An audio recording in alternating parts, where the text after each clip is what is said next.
to be, right now we have an identity as blacks that's victim focused. We're victims, which basically is designed to tap into white guilt and get them to give us all kinds of little, basically crumbs.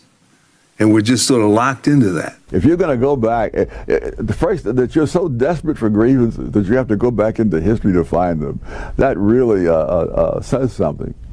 What's painful to me is how few people there are today who bother to check out the facts. In many cases, just the smallest effort at checking out the facts would cause so many of these things to fall apart. And we have a whole history. The land sat vacant for 35 years. Lie.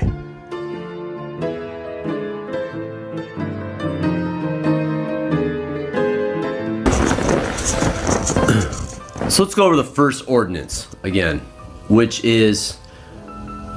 Bradford and Hildy say was used as the drive them out of town ordinance.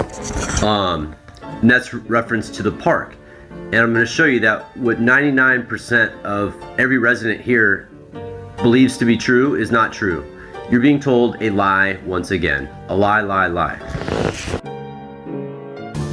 So the Bruce Beach Task Force states, after the city condemned the land for a new park in place of the former resort, historic folklore says that the land sat empty for 30 years.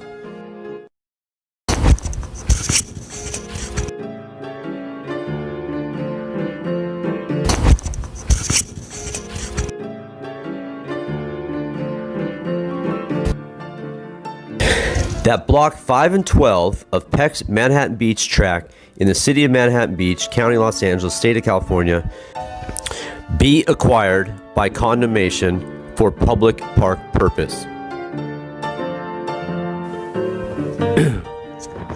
So let's see, how are these folklores kept alive?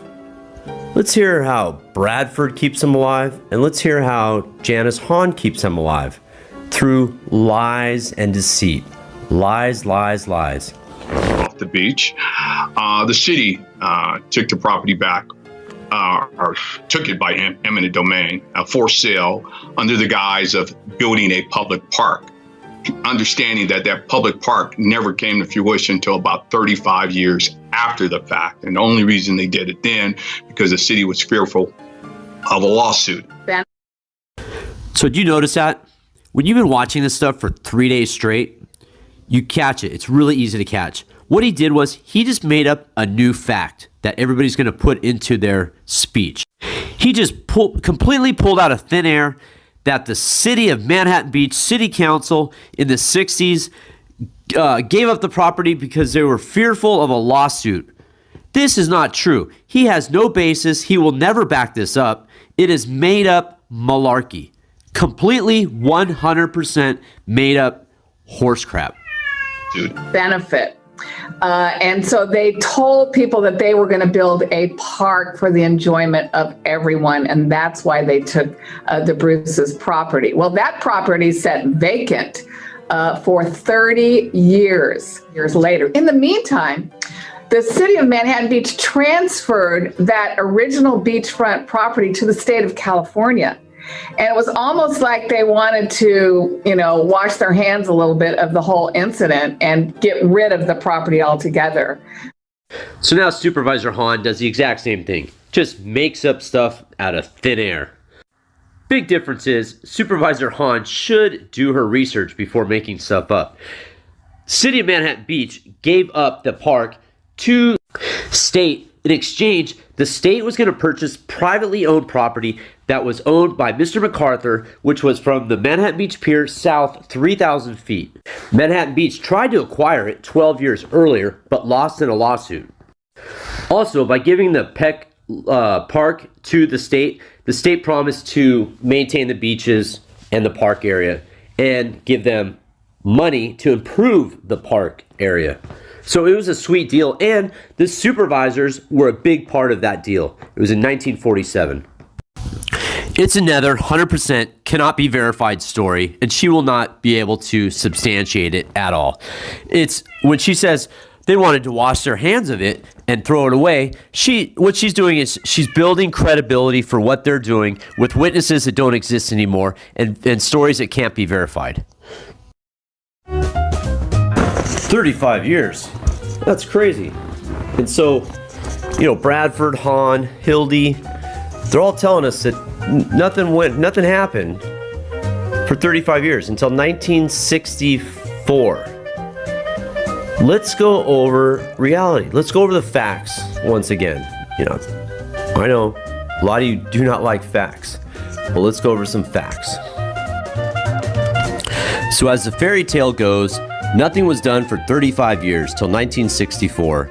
Well, here's a photograph in 1959 of the park.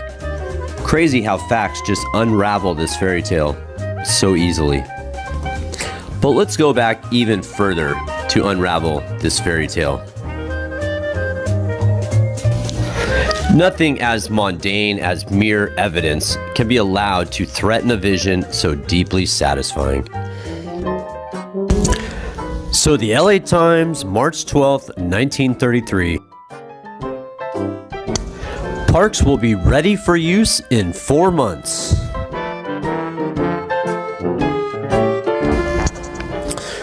The Manhattan Beach Park projects are being pushed. Manhattan Beach affords a striking example for the county's communities generally in having definite and well-planned civic improvements under RFC aid. One of Manhattan Beach projects is the construction of 4 blocks of City Park on city land purchased several years ago and never developed. It lies between the Strand, Highland Avenue, 26th and 27th Streets. The project, estimated to cost $25,000, will take about 4 months to complete. 25 men have been put to work, and a part of the area on the Strand side is being graded. The work is under direction of city engineer of Manhattan Beach. The park will have all the recreational features and beautification that careful planning can derive and will be one of the county's outstanding park developments.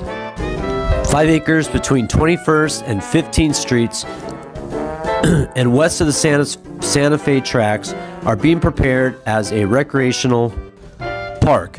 40 men are employed there, and the project is estimated to cost $30,000. The grading work is expected to be completed in the next 3 months. So in April 1933, RFC spends $100,000 on Manhattan streets, including the funds asked for in resolutions now filed with the county. Stabilization and welfare projects in Manhattan Beach represent an investment $94,000 by the Reconstruction Finance Corporation, according to statistics compiled by L.C. Lau, city engineer. Manhattan Beach has 269 men registered at present, each receiving an average of 10 days work every month. So $54,700 is being spent in furnishing 17,108 man days of welfare labor on local streets and park improvements. Of this amount, 986 days have already been worked, leaving 7,400 days more. This money is being spent on 20 stabilization projects and 6 welfare jobs as follows.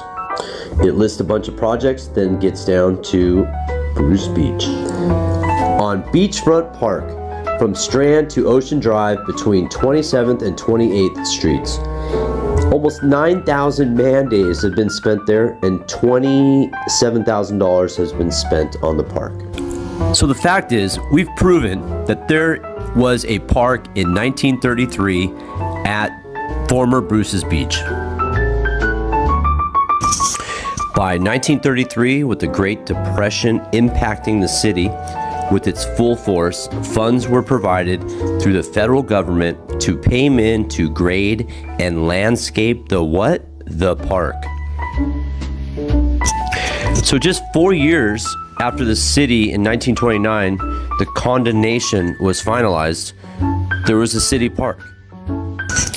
By August 11th, 1933, the Manhattan Beach News reported that, quote, beachfront park has been graded and is terraced surface planted to moss, pending further development that will include extensive landscaping, game areas, and tennis courts. But at the beginning, you can see reported that beachfront park. It's a park. It is a park, people, in 1933. In 1938, a local resident approached City Council to request a volleyball court at the city park between 26th and 27th Street. Permission for this was granted. In 1940, there were numerous discussions of creating tennis courts there, where one resident argued that the courts weren't level and not fit to play volleyball on. So in the 1940s, it was not uncommon for the beaches in Manhattan to be closed due to quarantine because of the risk of the public's health. Manhattan Beach was complicit in the pollution using the Hyperion outfall, just like its neighbors. But by 1948, the population of the town had increased from 859 in 1920 to 6,300 by 1940, and the lack of sufficient water treatment facilities led the state to take action against all cities, including Manhattan Beach, to abate the nuisance immediately. By building a pumping plant beneath the Strand at 27th, the city's sewage would be rerouted through tunnels under the sand hills to Aviation Boulevard, where it would join the Eastern Sanitation District. This was more economical and, more importantly, environmental, because the South Bay cities would no longer be contributing to the direct sewage pollution of its beaches.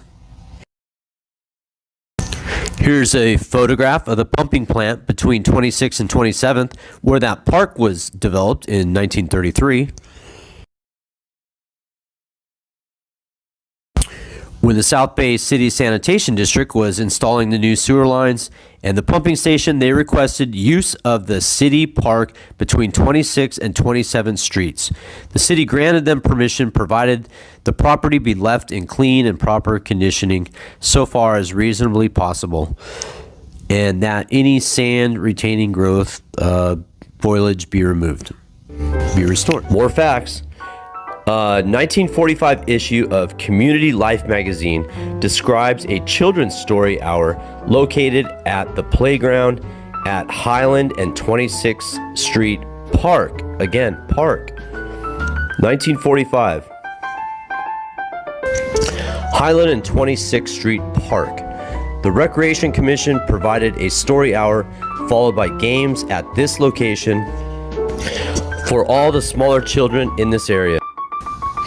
Miss Warren will be at this playground on Monday morning from 10 through noon. Other activities may possibly be added later.